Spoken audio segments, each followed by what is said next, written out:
keessatti ergamtoonni bilisiginnaa dargaggoo tokko haala suukkanneessaan ajjeesuun dhaga'ame. Carree mataalamii waan qindeeffate qaba. Godina Lixa Harargee aanaa Doobbaa keessatti ergamtoonni bilisiginnaa dargaggoo tokko haala suukkanneessaan ajjeesuu jiraattonni irraata biyyoolessa Oromiyaatti himan. Ergamtoonni murna bilisiginnaa dargaggoo maqaan isaa Sulee Abdii nama jedhamu barataa kutaa 12ffaa kan ta'e badii tokko malee rasaasa itti roobsuun ajjeesanii gatuu jiraattonni Oromiyaa Naashinaal Miidiyaa feeraniiru. Dargaggoon kun badii qabaatee osoo hin taane dirqamaan gara leenjii waraanaatti erguuf jecha mana barnootaa Ifa Boruu biyyoo Karaabaa keessatti yeroo isaan qabuuf jedhan jalaa dheessinaan sirna darbeeyyiin ergamtoota bilisiginnaa akka bineensaatti rasaasaan rukutanii ajjeesanii deemu. Odeessi gamasii Oromiyaa Naashinaal Miidiyaaf foomsee jira. Abiyyi Ahmed umurii aangoo siyaasaa isaa dheeressuuf jecha kutaalee Oromiyaa cufa keessatti naamusa maleeyyii waraana isaa bobbaasuun duula duguggaa sanyii ilmaan Oromoo irratti raawwachaa jira. Aanaa Roobee keessatti ergamtoonni bilisiginnaa qonnaan bultoota lama ajjeesuun gariin ammoo ukkaamsanii gara mooraa leenjii faashistii PPT geessuun himame.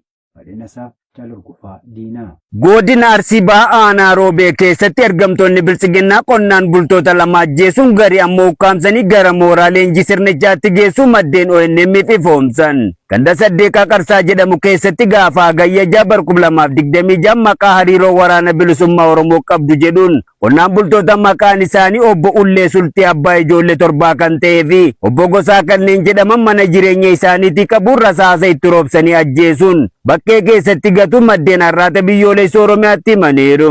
Oduu biroon immoo gandichuma keessaa gaafa Hagayya 2026 tiksitoonni impaayera bututtuu Itoophiyaa murni bilisiginnaa qonnaan bultoota maqaan isaanii Qaayoo Geetaachoo Ibraahim Gashee fi qonnaan bultoota biroo baay'inaan 27 ta'an maqaa leenjitanii nageenya biyya keessanii kabachiistu jedhuun fedhii isaanii malee humnaan qabanii gara mooraa leenjii sirnichaatti geessuu maddeen dabaluun ONM itti himaniiru.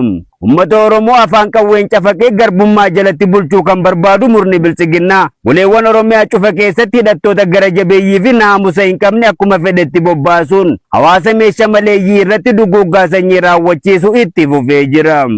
Aanaa Gimbii keessattidhaan ergamtoota bilisiginnaan jiraattota irratti raawwatamu jabaatee itti fufe.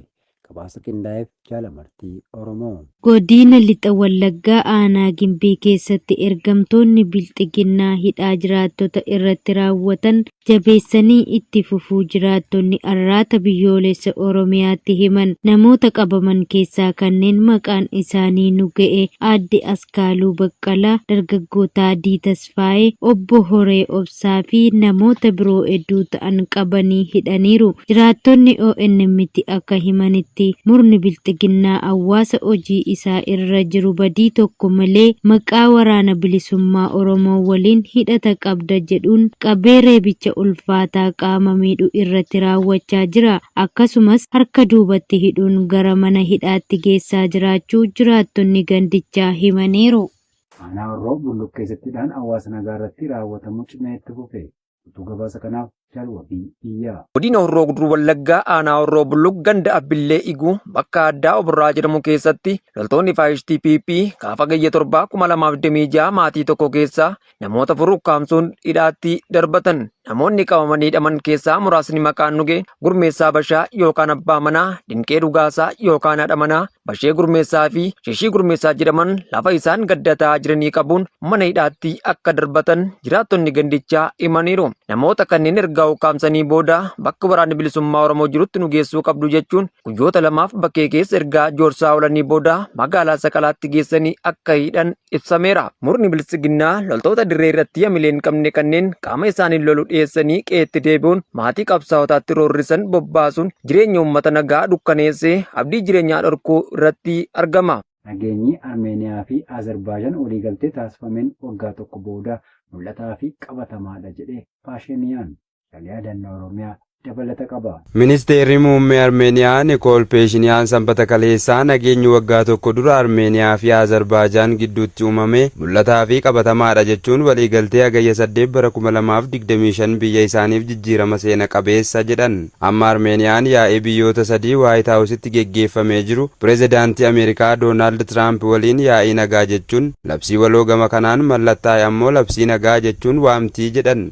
nageenyi Armeeniyaa fi Azerbaajaan gidduutti uumame nama hundaaf mul'ataa fi qabatamaadha jedhan Peeshiniyaan. Filattoonni Armeeniyaa filannoo paarlaamaa waxabajjii 7 geggeeffame irratti nagaa akka deeggaran irra deebi'anii mirkaneessaniiru, garuu adeemsi nagaa ammallee sadarkaa dhumaa akka hin geenye beeksisaniiru. Waliigalteen nagaa Armeeniyaa fi Azerbaajaan gidduutti bara darbe ministeerota dhimma alaa biyyoota lamaanii Waashingitenitti jalqabame ammallee mallattaa'uu fi raggaasifamuu kan barbaadu yoo ta'u, daangaa daangessuun ammallee hin xumuramne jedhan Peeshiniyaan. Abroo keessatti loltoonni faashistii Biltsiginnaa namoota 4 ajjeesanii tokko madeessuun dhaga'ame. Caalii yaadannoo Oromiyaa dabalata qaba. Godina Lixaa Harargee aanaa Habroo Araddaa Weenni Guddoo ganda Idris jedhamu keessatti gaafa hagayya 7 2026 galgala loltoonni faashistii Biltsiginnaa namoota nagaa 4 irratti ajjechaa suukanneessaa raawwatan. Namootni ajjeefaman maqaan isaanii Jamaal Kamaal Idris, Falmata Ahmad Abdullee, Abdoo Mahammad Alii, Ibrahim Mahammad Alii yommuu ta'an, dargaggoo maqaan isaa Ahmad Umar Mahammad jedhamu ammoo rasaasaan rukutanii madeessuu jiraattonni gandichaa har'aata biyyoolessa Oromiyaatti himaniiru. Akka jiraattonni himanitti dargaggoonni kunneen yakka kan dalagan osoo hin taane loltoonni kunneen callisanii mana maatii isaaniitii qabuun tarkaanfii ajjechaa kan irratti fudhatan yoo ta'u, gochi kun ajaja bulchiinsa aanichaa irraa kan itti kenname ta'uu ifoomsaniiru. Kaadiroonni dhiiga ilmaan hiyyeessaa qulqulluu dhangalaasuun faayidaatti lakkaa'amee fi ittiin badhaadhuu aadeffatan qajeelfama ammeenyaa fi gocha gara jabinaa hawaasa nagaa irratti akka raawwataniif hidhattoota kan bobbaasan yoo ta'u, dargaggoota argitan bira hin darbinaa jechuun kan qajeelcha bulchiinsa aanichaa ta'uu keessa beektonni addeessaniiru. Aanaa Baabboo Gambeel keessatti ergamtoonni Biltsiginnaa dargaggoo tokko mandhaatti darbachuun baatii dheeraaf iraarsaa jiraachuun isaanii himame. Badhinasaaf jalwa biyyaa.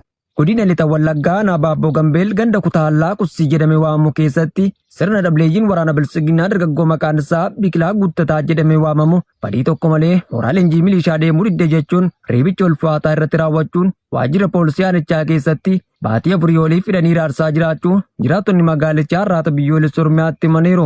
Jiraattonni magaalichaa ONM'f akka himanitti murni faashistii Biltsiginnaa dargaggoo deeggarsa maatii isaan jiraatu fedhii isaa malee dirree waraanaa ilmaan Oromoo bu'aa siyaasaa tokko malee akka bishaanitti dhangalaasaa jiru kanatti hirmaachuu didde jechuun gaaffii mirgaa tokko malee baatii 4 oliif mana hidhaa waajjira poolisii aanichaatti darbachuun iraarsaa jiraachuun isaanii ifoomee jira. Deeggartoonni siyaasaa nam-tokkee Koloneel Abiyyi Ahmad ilmaan Oromoo Oromiyaa keessa jiran cufaa daandii fi tooftaa jireenya isaan ittiin jiruuf jireenya isaanii gaggeeffatan deeggaruu osoo qabanii faallaa isaa diinummaa impaarichi qabu ibsuuf jecha dirqiin mooraa leenjii waraanaatti guuruu saamicha irratti raawwachuu fi akka ilmoo bineensaatti ari'anii ajjeesuu aadaa taasifatanii jiraachuun isaanii beekamee jira.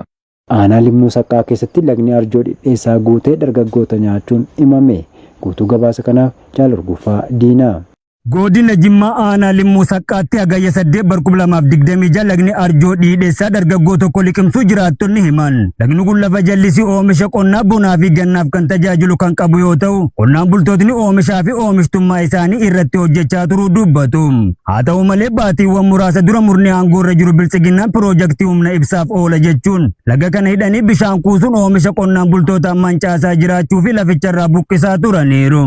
Haaluma kanaan tibbana bishaan kuusamee kallattii itti yaa'uu dhorkame kun ooyiruu qonnaan bultootaa keessa dhangala'uun manneen jiraattotaa qabeenyaa fi lubbuu namaa irratti gaagama qaqqabsiisaa kan jiru yoo ta'u, kaleessa hagayya 8 2026 dargaggoo maqaan isaa Mahammad Xaahir jedhamu nyaatee maatii reeffa isaa baafachuuf danqamaa turuu jiraattonni bakkichaa har'aata biyyoolessa Oromiyaatti himaniiru. Akka jiraattonni himanitti rakkoo kana ilaalchisee furmaata argachuuf qaama dhimmi isaa ilaallatutti iyyatanis furmaata dhabuu himanii reeffi dargaggoo kanaa bishaan keessa oolee buluu dabaluun ifoomsanii murni Biltsiginnaa dantaa dhuunfaa isaaniif malee hawaasaaf rakkatee kan hin birmanne ta'utti mufannaa isaanitti dhagahame miira gaddaan ibsaniiru.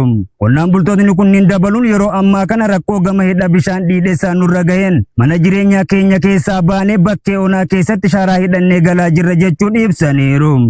Aanaa Yamaaloogii walal keessatti shiftoonni waraana Abiyyi Ahmad daa'ima tokko gabaa keessatti ajjechaa sukkanneessaa irratti raawwatan. Gabaasa qindaa'eef Jaalamartii Oromoo.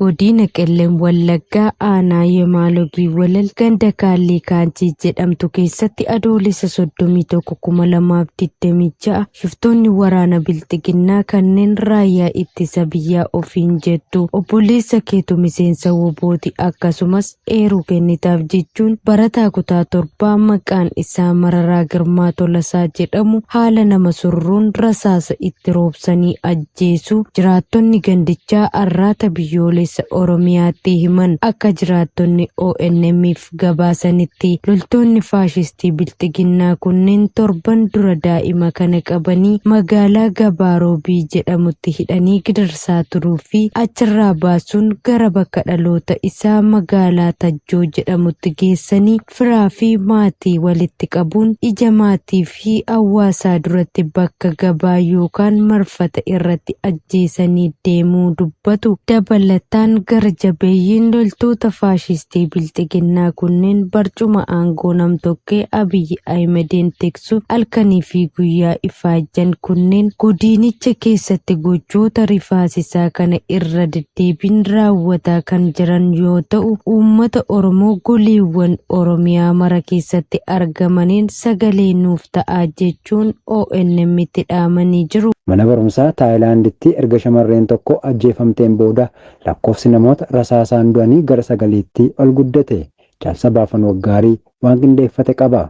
Maatiin mana barumsaa fi mana magaalaa Baangikookiin alatti dhukaasa jumlaa erga raawwatameen guyyaa tokko booda reeffa namoota isaanii argatan. Shamarreen ganna 12 hospitaala keessatti du'uun dargaggeessa dhukaase dabalatee lakkoofsi namoota du'anii gara 9tti ol guddiseera.